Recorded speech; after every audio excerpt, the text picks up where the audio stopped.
राज्यर मुख्यमंत्री मुझे बापा हेले आपण मान जड़े साधारण प्रजा आपण मैंने एक कथा भी जानते मो जीवनकाल भितर मुझे अन्याय करके असंत सहित केवे विश्वास आज देखुची राज्य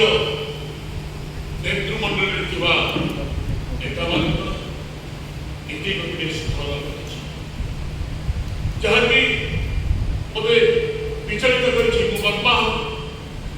राज्य सरकार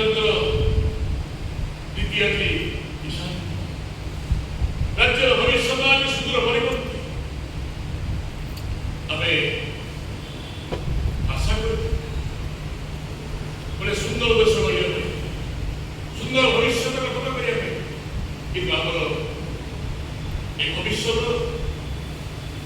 नष्ट हो जहाँ स्वप्न था स्वप्न आम मरी किंतु आज आपको विश्वास सिंदूरा फाटिब राम राज्यर स्वरूप को यही जने सत्य धर्मा निश्चय सिंदूरा फाटिब राम राज्यर स्वरूप को नहीं कई जने सत्यनिष्ठ निश्चय यह होची मोहन बाबूर प्रतिक्रिया